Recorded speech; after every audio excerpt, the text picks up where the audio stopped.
예, 오늘 우리가 읽은 말씀으로 함께 말씀을 나눌 때 은혜 받는 귀한 시간이 될 수 있기를 주님의 이름으로 축원합니다. 오늘 말씀의 제목은 초대교회의 풍경입니다. 부흥하는 교회의 풍경, 이렇게 읽어도 될 것 같습니다.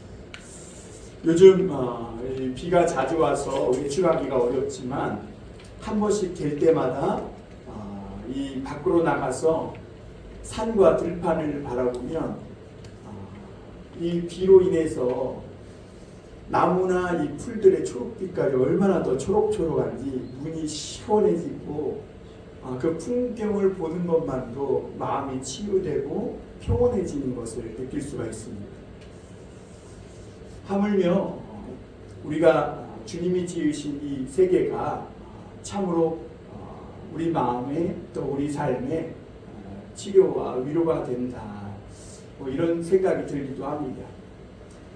그런가 하면 우리가 길에서 어떤 사람이 아주 선한 일을 했을 때, 예를 들면 폐지 줍는 어르신의 그 버거운 리어카를 학생들이 막 밀어주는 모습을 봤을 때, 그리고 이렇게 길거리에 누구도 치우지 않는 그 지저분한 것들을 자원하여서 스스로 이렇게 치우는 그런 모습들을 봤을 때, 우리가 사람들이 선하고 아름답게 살아가는 이 풍경을 보기만 해도 가슴이 따뜻해지는 것을 느낄 수가 있습니다. 그런가 하면 또 반대로 요즘 이권 때문에, 정치 때문에 일어나는 풍경을 보더라면 마음이 정말 강팍해지는 것을 느끼게 됩니다. 여러분, 오늘 저와 여러분들의 마음속에 오늘 우리가 읽은 이 말씀 속에 나타난 초대교회의 그 놀라운 부흥의 풍경들을 말씀을 통해 마주하며 우리 안에도 그 초대교회 성도들이 받았던 그 은혜가 임하기를 주님의 이름으로 축원합니다. 오순절 성령 강림으로 일어난 이 놀라운 일들에 대해서 못 믿는 사람들이 많았어요. 왜냐하면 하나님은 보이지 않으십니까? 성령이 강림하셨고 정말 그들이 믿을 수 없는 그런 현상들이 나타났는데, 그럼에도 불구하고 성령의 역사하심을 믿지 못하는 사람들이 많이 있었습니다. 그때 베드로가 일어나서 그 하나님의 은혜를 믿지 못하는 사람들을 향하여서 성경을 잘 해석해서 설교해주고, 그들도 하나님을 믿고 예수 그리스도를 통한 그 죄사함을 받고 세례를 받음으로 이 성령이 우리만 아니라 너희들에게도 그 은혜로 선물로 임하기를 바란다, 이렇게 외치고 선포하는 것을 볼 수 있었습니다. 그리고 베드로는 오늘 회개하여 세례받고 성령을 선물로 받으라, 그렇게 권면을 하자 이 말씀을 듣고 있었던 사람들 중에 그 말씀을 믿는 사람들은 베드로의 권면을 듣고 세례를 받았습니다. 그리고 그날 3,000이나 되는 신도가 더해지는 것을 보게 됩니다. 초대교회는 참으로 부흥하는 교회였어요. 그리고 그 교회의 리더는 성령이었습니다. 그러니까 우리가 이 교회, 초대교회 풍경을 보면 참 도저히 불가능한 상황 속에서 하나님의 말씀으로 그런 모든 사건과 현상들을 해석하고 주의 말씀을 전해서 선포했더니 그것을 믿는 사람들에게 똑같은 하나님의 은혜와 역사가 임하고 그로 말미암아 교회가 부흥하더라는 것이죠. 이것이 교회 부흥의 본 모습입니다. 그러므로 오늘 이런 말씀들을 통해 부흥하는 교회의 풍경은 어떤 모습인지, 또 어떤 교회가 되어야 하는지 우리가 몇 가지를 좀 살펴보기를 원하는데요. 첫 번째로 이 초대교회의 부흥하는 교회로서의 풍경은 말씀의 공동체가 되었다는 겁니다. 말씀의 공동체라는 것은 그저 내가 말씀을 많이 암송하고 많이 읽고 그것도 그렇겠지만 말씀을 가르치고 그 말씀을 가르침 받는 교회가 되는 거예요. 말씀을 가르치고 가르침 받는 교회. 여러분, 교회라는 이 말을 한자로 쓸 때 교자를 가르칠 교자를 씁니다.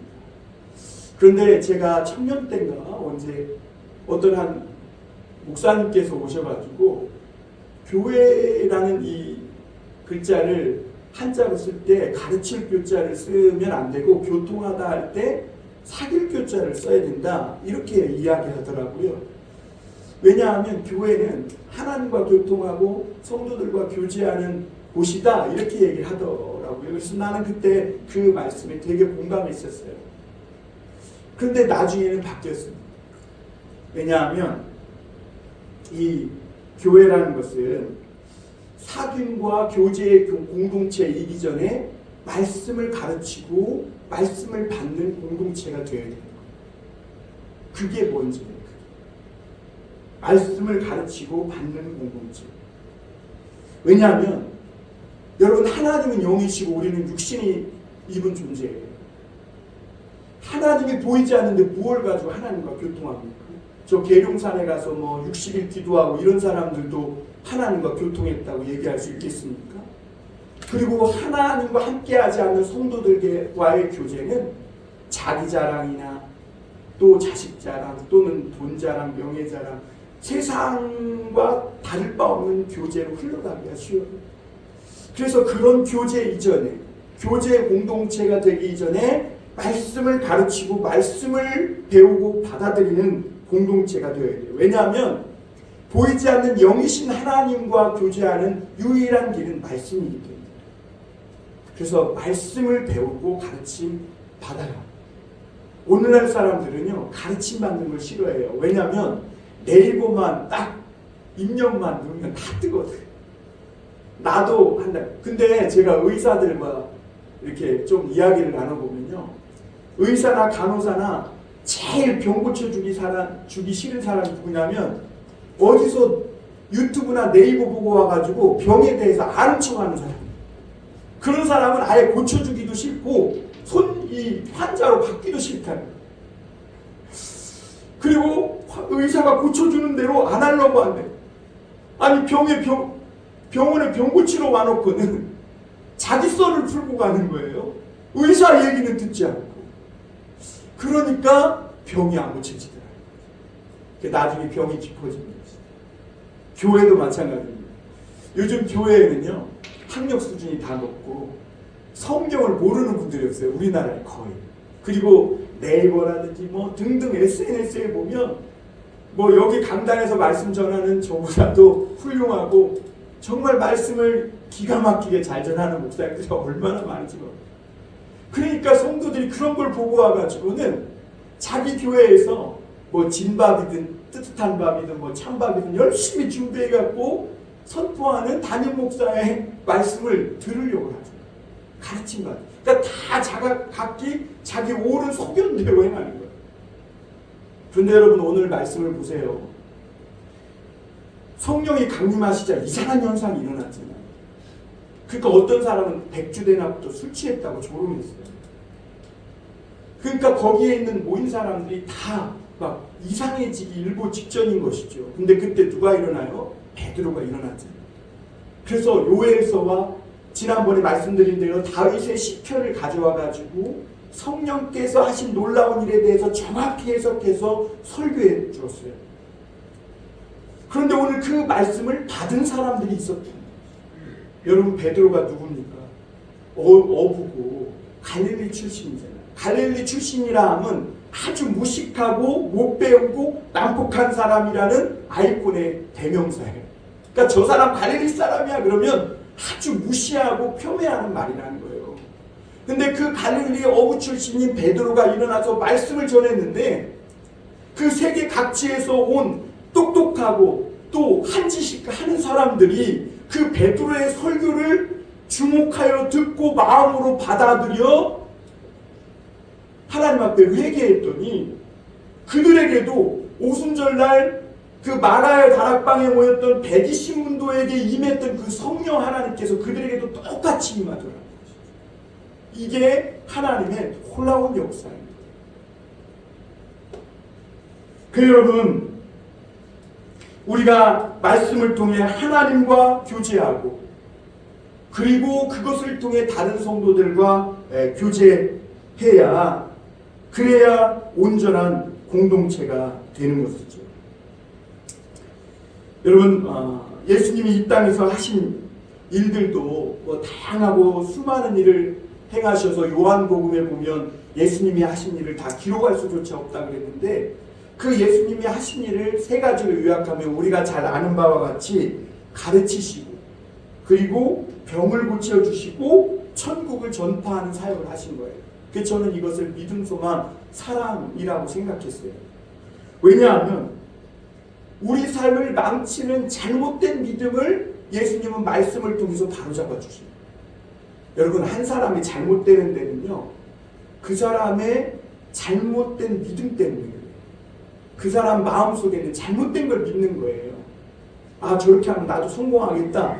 그래, 남 짓밟고 사기치고 이러면 나도 성공하겠다. 이런 잘못된 믿음을 가지면 그렇게 사는 거예요. 수많은 인생들이 그렇게 산다는 거예요. 하나님 없이 내가 하나님처럼 되어서 에덴 동산에서 쫓겨나더라도 내 맘대로 한번 살아보자는 것이죠. 이런 잘못된 믿음을 예수님이 바로잡아 주신 거예요. 왜? 인간의 보기에는 바른 길 같지만 필경은 사망이라고요. 그러니까 나는 이 길로 가면 살 것 같지만, 여러분, 우리 인생길 나 혼자 살아보니까 어때요? 살 것 같던가요? 다 실패하고 넘어지고. 인생 40대면 한 번씩은 좌절을 맛보더라고요. 뭐 맛보지 않은 분들도 여기 계실지 모르지만 하여튼 그렇더라는 것이죠. 그러니까 내 뜻대로 살면 결국은 사망길인 거예요. 그런데 그런 잘못된 믿음, 하나님 없어도 내가 그동안 배운 지식과 경험으로 살아도 나는 충분하다는 이런 잘못된 믿음을 예수님이 바로잡아 주신 거예요, 말씀으로. 그리고 예수님은 병을 고쳐 주셨죠. 우리의 삶의 질을 떨어뜨리고 우리를 불행하게 만드는 이런 모든 요소들, 이런 것들을 주님이 고쳐주셨어요. 근데 오늘도 주님은 우리의 모든 불행한 요소들, 우리의 삶의 질을 떨어뜨리는 이런 모든 것들을 고쳐주시고 바로잡아주시는 주님이심을 믿으시길 바랍니다. 그리고 주님께서는 천국 복음을 전파하셨는데 하나님의 사랑으로 죄인된 우리들을 용서해 주시고 친히 자신을 십자가에 못 박아 생명을 내어 주심으로 우리를 구원해 주실 뿐만 아니라 죄인 되었던 우리들을 위해서 하나님 나라에 정말 천국까지 준비해 놓으셨고, 그것을 우리가 모르고 죽으면 얼마나 억울해요. 그렇죠? 그러니까 예수님이 전파하시고 알려주시고 입에 침이 닳도록 그렇게 선포하신 거예요. 그 사랑의 하나님, 죄인된 우리들을 위해 천국까지, 이 천국의 선물까지 준비해 놓으셨다는 것이죠. 그래서 초대교회는 뭘 한 거냐? 그 예수님의 일을 이어서 한 거예요. 그래서 초대교회가 부흥합니다. 오늘 41절 42절 한번 보겠습니다. 그 말을 받은 사람들은 세례를 받음에 이날의 신도의 수가 3,000이나 더하더라. 그 말을 받은 사람들은 그랬고, 42절에도 보면 그들이 사도의 가르침을 받아 서로 교제하며 그랬습니다. 그러니까 가르침을 받아가 먼저 오는 것을 볼 수 있습니다. 여러분, 교회의 시작과 부흥은요, 하나님의 말씀을 가르침 받는 데서부터 시작됩니다. 앞서 말씀드린 대로 이 무식한 베드로가 설교하는데도 거기에 있는 사람들은 그 베드로의 말씀을 겸손하고 순전한 마음으로 받았어요. 베드로는 정말 성질 급하고 배움 없는 그런 사람이 맞음에도 불구하고 베드로가 기탄 없이 복음 전하는 그 모습을 보고 놀라는 것에 그치지 않고 겸손히 그 말씀을 받아들였다는 것이죠. 이게 중요합니다. 베드로의 그 무식한 사람이 전했음에도 불구하고 그 설교를 겸손하고 순전한 마음으로 잘 받았다. 이게 중요해요. 잘 받았다. 그러자 그 말씀을 받은 사람들에게서 나타난 반응이 뭐예요? 우리가 어찌할꼬 우리가 어찌할꼬. 요즘 큰 교회 목사님들이 어려움을 겪는데 말씀을 전하면 오후에 당장 전하거든요. 목사님 말씀 그렇게 전하시면 안 됩니다. 근데 성도가요 100명, 200명이 아니라 1000명, 10,000명이지. 그러니까 여러분들 보기에는 큰 교회 목사님이 쉬워 보이는 것 같죠. 천만의 말씀. 아주 작은 교회에서도 그런 일이 비일비재한데 큰 교회 어떻겠어요? 목사님 열심히 준비해서 전했는데 목사님 침튀게 가면서 어떤 분은 목사님이라고 단한테 막 이렇게 하면서 말씀을 그 따위로 전하냐 이렇게 얘기를 한다. 목사님 굉장히 상처받죠. 그런데 오늘 초대교회 이 부흥의 역사를 만든 사람들의 모습은 어때요? 입이 둔한 베드로가 전해도 그 말씀을 겸손하고 순전하게 잘 받았죠. 오늘 베드로가 전한 설교를 우리 지난주에 봤잖아요. 보면 베드로의 설교에는 뭔가 놀랄만한 예화도 없고 웃기고 울리고 할 만한 재밌는 것도 없어요. 그냥 처음부터 끝까지 성경과 예수님, 십자가, 복음 이거밖에 없어요. 그런데도 그 말씀을 잘 받았고 그 받은 사람들로 인해 초대교회는 엄청난 폭발적인 역사가 일어납니다. 여러분 여기에 교회 부흥의 길이 있는 줄 믿으시길 바랍니다. 아멘. 네.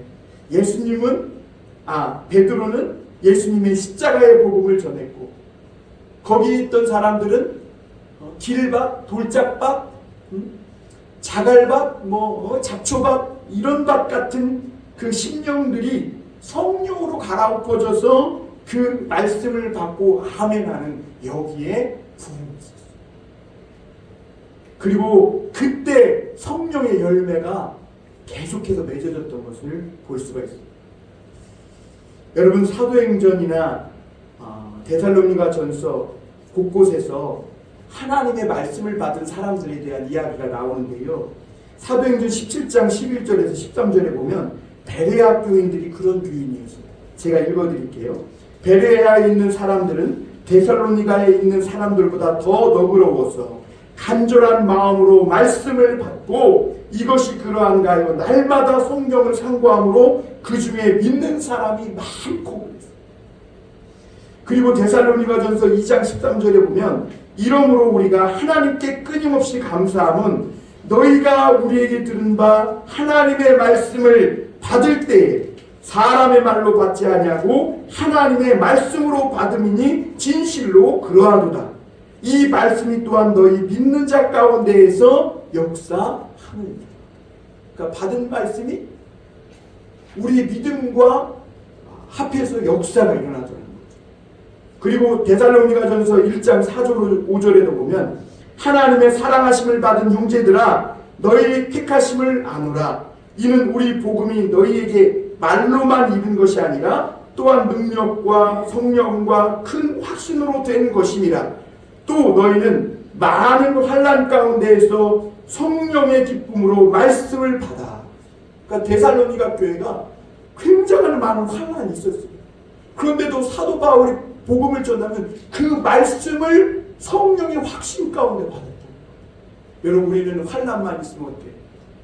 하나님 말씀 아이고 믿어도 소용없네 이러면서 하나님 말씀보다 자기의 경험이나 생각과 자기 신념을 더 높이 두려는 경향이 있어요. 그러나 데살로니가 교회가 믿음의 역사와 사랑의 수고와 소망의 인내가 있었던 것은 그들이 이 하나님의 말씀을 받을 때 많은 환난 속에서도 성령의 기쁨으로 받았답니다. 성령의 기쁨. 여러분 오늘 하나님의 말씀을 성령의 기쁨으로 받을 때 그 말씀이 살아서 저와 여러분들의 삶과 가정 속에 역사할 줄 믿습니다. 그러므로 뭐라고 얘기하냐면 너희가 마케도냐와 아가야에 있는 모든 자의 본이 되었느니라. 여러분 오늘 말씀을 받은 사람들에게 받는 사람 이런 역사가 일어날 줄 믿습니다. 두 번째 우리가 살펴볼 것은 초대교회 풍경은 교제하고 떡을 떼는 교제의 사귐의 공동체였다는 거예요. 우리 42절 한번 같이 읽어볼까요? 42절 시작. 그들이 사도의 가르침을 받아 서로 교제하고 떡을 떼며 오로지 기도하기를 힘쓰니라. 여기서 서로 교제하며 떡을 떼며 그랬어요. 초대교회는 보니까 말씀을 가르치고 그 말씀을 겸손한 마음으로 받은 사람들이 말씀에 순종하여 떡을 떼며 교제하는 하나됨의 공동체였다, 이렇게 볼 수 있어요. 여러분 우리 교회도 예배드리고 나서 떡을 떼죠. 물론 여기서 떡을 뗀다는 건 성찬을 의미하기도 하지만 성찬뿐만 아니라 그 당시 어려운 상황 속에 있었던 사람들이 많았기에 교회에서 함께 음식을 먹으면서 하루 한 끼도 제대로 못 먹는 사람들이 그리스도 안에서 함께 성도의 사랑과 은혜를 먹는 시간이 있었어요. 그래서 떡을 떼며 이렇게 말씀한 거예요. 그런데 여러분 이게 떡을 떼며 말은 쉽지, 떡을 떼려면 어떻게 해야 돼요? 준비하는 게 보통 일 아니에요. 어떤 교회는요 지하실에 있어 식당이. 얼마나 더운지 에어컨을 사자 그래갖고 에어컨을 틀었는데도 에어컨 틀어봐야 아무 소용 없어요. 왜? 워낙 더우고. 우리 집사님 중에 식당 하시는 분이 있는데 그분도 아마 그럴 거예요. 식당에 아무리 에어컨 틀어봐야 소용없을 거예요. 화구 12개 틀어놓으면 찜통이 돼요. 그러니까 누군가 떡을 떼려면 누군가가 수고하고 고생하는 이런 봉사가 있어야 되는 거예요. 교회. 그렇다고 뭐 교회가 떡을 떼면서 돈 내놓으라 그러는 거 아니잖아요. 무엇로 이 일을 할까요? 세상에서 장사는 돈 받고 하는 거지만 교회에서는 사랑을 팔고 은혜를 파는 거. 할렐루야. 네, 은혜를 나누는 거, 사랑을 나누는 거. 여러분 성찬이라는 것은 우리가 잘 아는 바와 같이 내 죄를 위해서 돌아가신 예수 그리스도의 은혜를 기념하기 위해서 하는 것이죠. 주님의 몸과 살을 먹으면서 죄인된 나를 위해 주님이 십자가에 달려 죽으시고 내가 죄 용서함 받았구나. 이걸 기념하는 거예요. 그러니까 그 예수님의 그 마음과 그 삶을 기념하면서 떡을 떼는 성도들의 교제가 어떠했겠어요? 그렇죠. 생색내고 자랑하고 이러면서 떡을 떼면 음식도 던지고 싶죠. 그런데 죄인들을 위하여 아낌없이 목숨을 내어주신 예수님이 그 중심에 있을 때 그 주님을 기념하면서 떡을 뗀다고 생각해 보세요. 내가 조금 더 많은 것을 냈다고 생색낼 것도 나는 또 형편이 부족해서 못 냈다고 미안해할 것도 없어요. 왜? 사랑을 먹고 사랑을 내놓은 거니까. 은혜를 먹고 은혜를 내놓는 거니까. 우리 모두가 다 죄인이잖아요. 그런데 내가 죄인이었는데 은혜를 받아서 그 은혜를 하나님 앞에 내놓는 거잖아요. 그리고 다른 사람들도 그 은혜를 먹는 거죠. 그런 교제가 얼마나 거룩하고 아름다웠겠냐. 그 초대교회를 이렇게 보기만 해도 가슴 따뜻해질 것 같아요.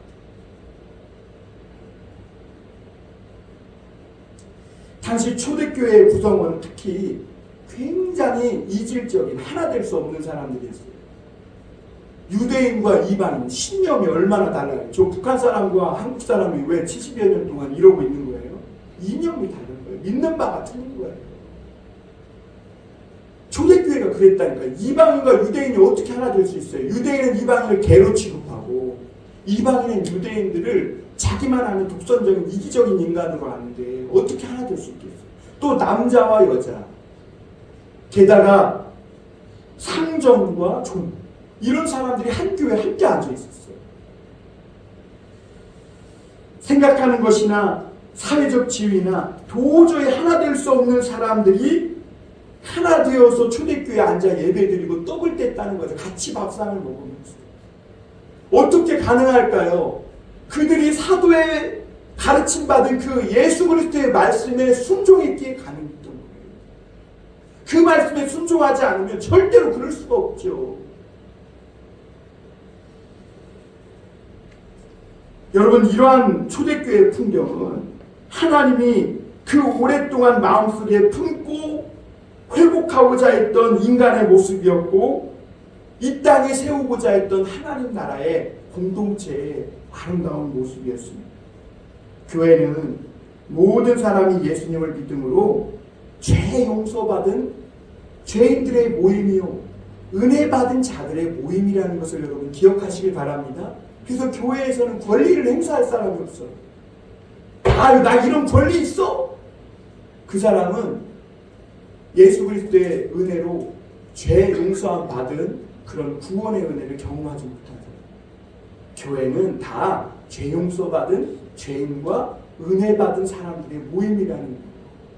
그래서 다 하나님 앞에 드릴 것밖에 없어요. 우리는 조금이라도 있으면 그냥 생생내려고 뭐 없는 것 갖다가 짠 해놓고 생생내. 이런 거는 세상에서나 있는 일이에요.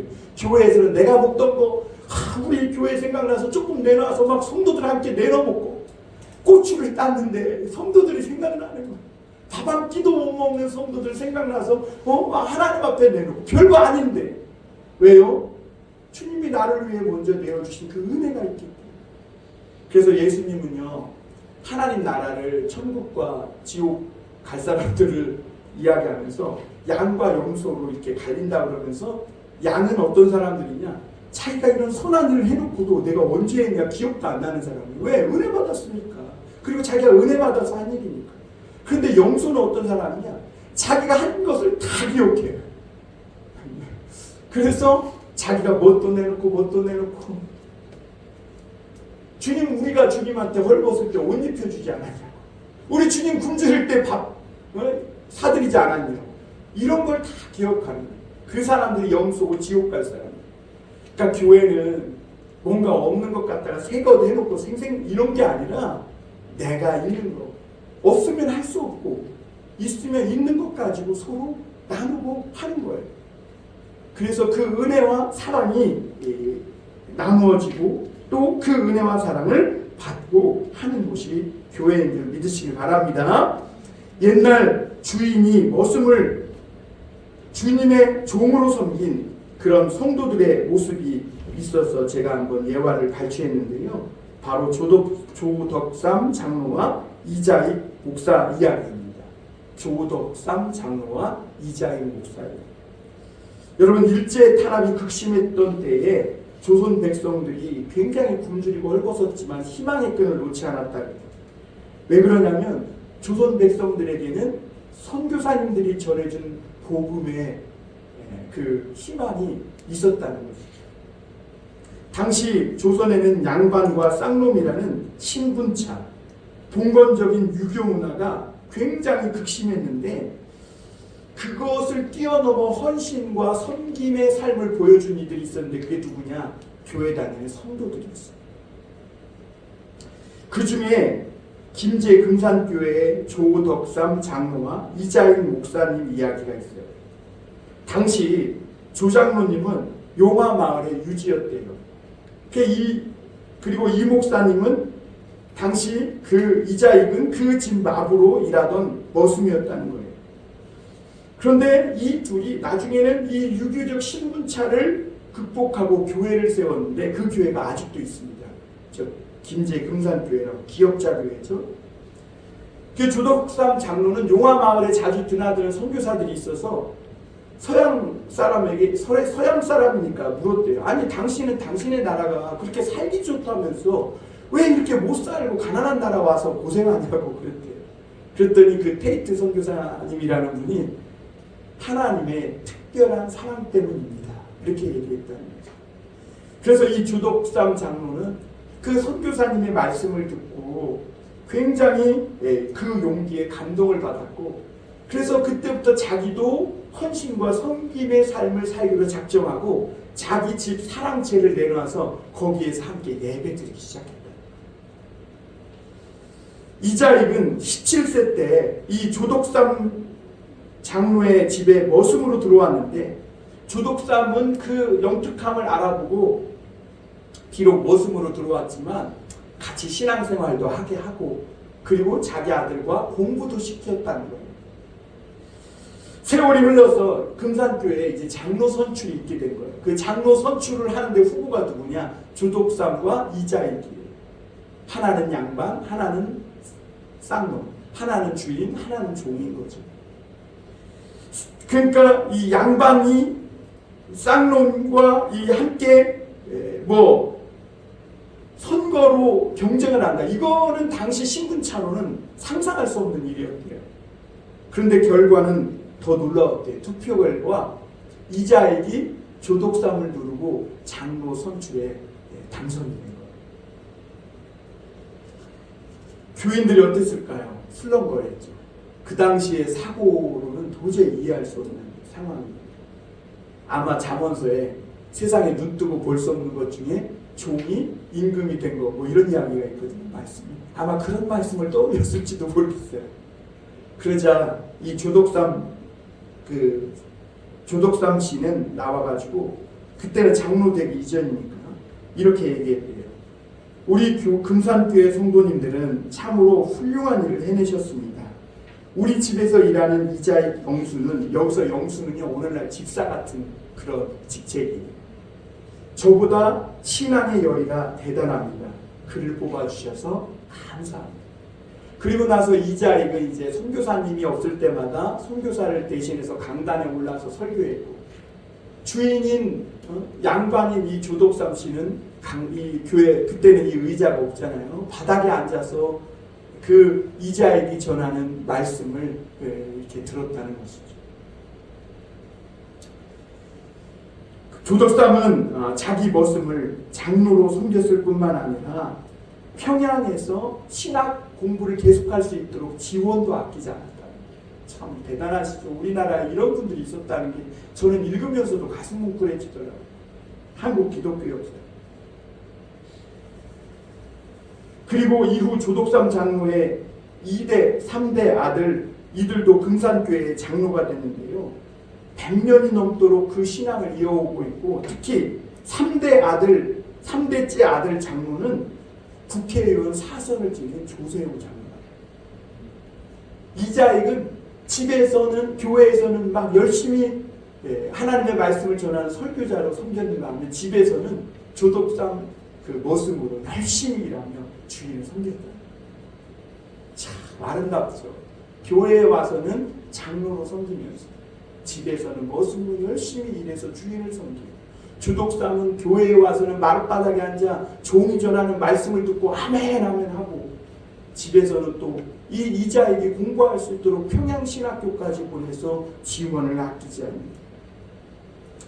여러분, 교회는 이토록 세상과 다른 하나님 나라의 가치, 하나님의 나라의 원리가 작동하는 교회가 되어야 될 줄 믿습니다. 섬기고 봉사하며 헌신하는 공동체. 누구나 와서 죄를 용서받고 예수 안에서 하나가 될 수 있는 사랑과 연합의 공동체가 바로 교회인 줄 믿습니다. 물론 교회에서 경계해야 될 것도 있습니다. 그것이 동의불화입니다. 부와 내동에서 전심으로 화합을 이루지 못한다는 이 말은 화해부동과는 반대로 진리에 연연해서 자기의 의로운 소신 없이 겉으로는 화합하는 척하지만 속으로는 진리, 자기 이익에 더 마음을 두고 여기저기 이끌려 다니는 그런 행태를 하는 사람이 바로 동의불화한 사람이에요. 화해부동한 사람은 뭐냐? 남과 화목하면서도 무턱대고 다른 사람의 의견에 무리지어 어울리거나 편가르기를 하지 않는 것. 그게 화해부동입니다. 여러분, 우리 성도들은 하나님의 말씀으로 잘 분별해서 화해부동하는 교제의 삶을 살 수 있길 바랍니다. 세 번째로는 기도하는 공동체였다는 겁니다.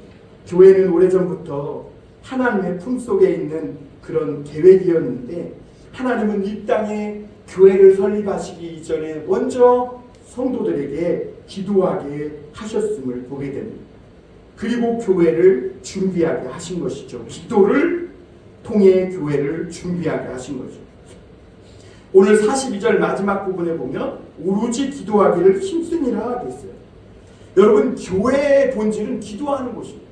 만민이 기도하는, 내 집은 만민이 기도하는 집이라고 했어요. 여러분, 교회는 기도하러 오는 곳이에요. 여러분, 하나님 만나며 기도하고 응답받으러 오는, 인생의 업보나 억겁의 세월 속에 내가 다 해결할 수 없는 그 문제들을 하나님 앞에 나와 기도하며 해결받는 것이 교회인 줄 믿으시길 바랍니다. 그 기도는 하나님의 생명의 호흡을 받는 시간이에요. 근데 요즘은 산소호흡 기다리고 사는 사람들이 얼마나 많은지 몰라. 특히 성도들 중에 그냥 근근히 산소호흡 기다리고 그거 갖고 생명 유지하고, 그러니까 무슨 일만 생기면 툭 줄이 끊어지면 죽어나가는 거죠. 여러분 그러지 마시고 하나님과 파이프로 연결되길 바랍니다. 그래서 하나님의 그 은혜와 생명의 호흡이 폭포수처럼 콸콸콸콸 우리들의 삶에 넘쳐날 수 있길 바랍니다. 여러분 기도 계속하십시오. 새벽 기도 계속해요. 조금 힘들면 하루 이틀 또 쉬더라도 계속해요. 새벽 기도 계속해야지. 금요 기도도 해야 하잖아요. 목사가 계속 기도하다가 지쳐가지고 성도들이 나올 때를 바라고 있으면 되겠어요. 성도들이 목사를 못 살게 그래야지. 특히 여기서 기도는 합심 기도를 말합니다. 개인 기도는 자기의 주관적이고 자기 이익을 위한 지극히 개인적인 기도로 빠지기 쉬운데, 합심 기도를 왜 해야 되냐면 합심 기도는 공공의 이익을 위한 기도, 나라와 민족을 위한 기도, 다른 사람들을 위한 기도가 되는 거예요. 그래서 합심 기도하는데 힘써야 됩니다. 그러니까 여러분 어떤 문제가 생기면 돈이나 내 백이나 누구 아는 사람 이걸로 풀려고 하지 말고 기도로 풀으실 수 있길 바랍니다. 점집 가지 마십시오. 점집. 요즘은 목사님들도 점집 가요. 여러분 어디서구나. 점집까지 문제가 생기면 기도로 푸시고 하나님의 말씀으로 풀으시길 바랍니다. 그래서 43절에 보면 교회가 말씀의 공동체, 교제의 공동체, 기도의 공동체가 되었을 때 어떤 일이 일어나냐면 43절 한번 같이 읽어볼까요? 시작. 사람마다 두려워하는데 사도들로 말미암아 기사와 표적이 많이 나타나요. 기사와 표적이 많이 나타나요. 기도가 응답되고 막 성령의 역사가 일어나고 그동안 힘들었던 문제들이 해결되고 이런 역사들이 많이 나타난 거예요. 그리고 두려움이 임했다. 이렇게 말하는 것을 보게 됩니다. 여러분 교회가 이렇게 하나님 말씀과 교제와 기도 공동체가 될 때 세상 사람들이 교회를 두려워하고 하나님을 경외하게 되는 것이죠. 또 한 가지 볼 것은 은혜 나눔의 공동체였습니다. 44절에서 45절에 보면 말씀을 듣는 성도들은 거룩한 부담감을 가지고 자기의 것을 내어놓고 서로 통용하기 시작합니다. 여러분 교회 성도들이 가장 읽기 싫어하는 말씀이 오늘 이 말씀이라는 거예요. 그냥 건너뛰는 거예요. 왜? 자기 물건을 내놓고 서로 통용하고 누구도 자기 것을 자기 것이라 하는 사람이 없었다는. 그러니까 어떤 사람은 이 말씀 구절을 종말론적인 신앙을 가졌던 초대교회 그때 당시에 이례적인 사건으로 끝난 것이다 이렇게 주장하는 신학자가 있고요. 또 어떤 사람은 이게 공산주의의 원형이다 그래갖고 여기다 정치나 이런 다른 것을 덧입혀가지고 사람을 이상한 쪽으로 그렇게 이끌고 가고 사입이나 어떤 이단 종교의 원형이 되기도 하는 그런 성경 구절이기도 해요. 왜 이 말씀을 해석을 잘해야 돼? 여러분 이 말씀은 무조건 네 건 내 것도 없으니까 다 팔아 그런 얘기가 아니에요. 아까 제가 말씀드렸던 것처럼 우리는 하나님께 은혜를 받고 사랑을 받은 자였기 때문에 우리가 뭐 대단한 거 막 할 필요 없어요. 교회에서는 그냥 내가 먹던 거, 내가 입고 있고 내게 조금 하나 더 있는 거 이런 것들을 다른 성도들, 가난하고 어려운 성도들 그런 사람들이 생각나서 내어놓고 나누고 그러는 거예요. 지금 그 이야기를 하고 있는 거예요. 그래서 많은 사람들은 없는 사람들을 위해 조금 더 여유롭게 하나님 앞에 내어놓고 이것은 내가 없는 사람들을 위해서 적선하는 게 아니라 내가 받은 은혜를 나누는 것이다. 이런 마음을 가졌다는 것이죠. 이게 바로 성령 충만함의 결과였다는 거예요. 누가 권한 것도 아닌데 억지로 떠민 것도 아닌데 믿는 사람들은 한 마음과 한 뜻이 되어 사도행전 4장 32절에 보면 필요한 물건을 서로 나누고 자기의 재물을 조금이라도 자기 것이라고 하는 이가 하나도 없었다. 한번 4장 32절 한번 보세요. 사도행전 4장 32절 한번 같이 볼까요? 한 장만 넘기면 되는데요. 32절 한번 같이 읽어볼까요? 시작. 믿는 우리가 한 마음과 한 뜻이 되어 모든 물건을 서로 통용하고 자기 재물을 조금이라도 자기 것이라 하는 이가 하나도 없더라. 여기서 한 뜻이라고 할 때 이게 주석을 보면 한 영혼이라고 되어 있어요. 한 영혼. 그러니까 저와 나가 하나다. 그런 마음을 품었다는 것이죠. 여러분, 우리는 본래 가난한 자들입니다. 그런데 부유하신 자로서 가난하게 되신 예수 그리스도께서 우리를 생명에 부유하게 하심으로 우리가 은혜와 사랑을 나눌 수 있는 생명의 부유한 자가 된 줄 믿습니다. 성도들의 나눔은 앞서 말씀드린 대로 적선하거나 도와주는 것이 아니라 이토록 가난한 나를 부유하게 하신 그 주님의 은혜를 나누는 것이며, 그럴 때 더 은혜가 풍성해지고 또 예수 그리스도의 복음이 그로 말미암아 전파되는 줄 믿으시길 바랍니다. 마지막으로 한 가지 더 전할 것은 살아있는 예배를 드리는 공동체였다는 것이죠. 오늘 46절, 47절에 보면 제가 읽어드리고 간략하게 정리하고 마치겠습니다. 날마다 마음을 같이하여 성전에 모이기를 힘쓰고 집에서 떡을 떼며 기쁨과 순전한 마음으로 음식을 먹고 하나님을 찬미하며 또 온 백성에게 칭송을 받으니 주께서 구원받는 사람을 날마다 더하게 하십니다. 초대교회 성도들은 날마다 마음을 같이 성전에 모이기를 힘썼다. 모이기를 힘써야 돼요. 나가서 커피 마시기 힘쓰지 말고 모이기를 힘씁니다. 그리고 그 받은 은혜를 성전에서 끝냈나요? 아니에요. 오늘 집과 가정으로 그 받은 은혜가, 성도들이 받은 은혜가 확장되고 있는 걸 보게 됩니다. 교회에서는 성령 충만한데 집에 가면 마귀로 변하는, 이거는 성령 충만한 사람이 아니에요. 성령 충만은 교회에서 받은 그 은혜가 집과 가정으로 확장되는 거예요. 그래서 집에서 음식을 먹을 때도 하나님의 차려주신 식탁을 먹은 것 같이, 아내와 교제할 때도 자녀들과 교제할 때도 예수 그리스도와 하나님이 중심이 되는 교제를 나누는 것이죠. 그 은혜가 이어지고 또 그 은혜는 거기서 끝난 게 아니라 47절에 보니까 밖으로 계속 확장되어 사람들에게 칭송을 받고 그렇게 칭찬을 받음으로 구원받는 사람이 날마다 더해지고 있음을 보게 됩니다. 성령 충만한 사람은 우리 전에 여승훈 선교사님께서 말씀을 전해주신 대로 로마서 12장 1절 2절 말씀대로 영적 예배를 드리는 사람들의 모임입니다. 사람들입니다. 하나님과의 관계만 오르면 된다. 남들이 뭐라 하든 나 하나님과만 괜찮아. 이건 어리석은 사람이에요. 그렇게 믿으면 안 돼요, 교회에서. 근데 유독 교회에 자기가 신령한 척하고 영적인 척하면서 하나님과의 관계는 굉장히 중요하게 여기는 척하면서 남들과의 관계는 어그러진 사람들이 너무 많아요. 그게 오늘날 교회의 큰 문제인 것이죠. 여러분, 하나님과의 관계만 오르면 된다는 이 잘못된 신앙에 빠지면 이단에 빠지는 것이고, 세상과 사회에서 칭송을 받지 못하고 지탄받는 교회로 전락하게 됩니다.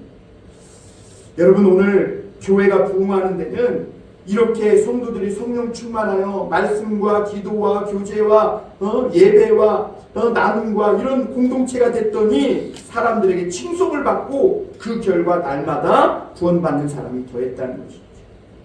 우리 믿음과 예배가 삶으로 이어져서 우리 가정과 세상으로 확장되어져 가고 그로 인해 우리를 통해 구원받는 그런 사람들이 날마다 더해져가는 그런 주님의 성령 충만한 사람들이 다 되시기를 주님의 이름으로 축원합니다. 기도하겠습니다. 사랑의